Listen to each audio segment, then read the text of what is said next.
Ibungge bema Kaya gitu dah. nupidi nongmadi yum naksagai onkini bema migi yumduda sumaina panglai leibadi yaroido Dada, aisyu kan nupi tau da baya da batau da ni dada. migi yumduda leiraga mina wa mathok thungan ganu ko ibungge bema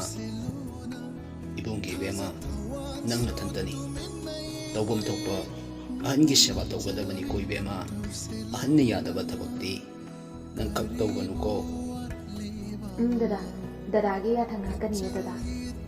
bema nang na tawgadaba thabakto tawzarur dadasu kai kaino thabak khara tawgi ko Hoi dada.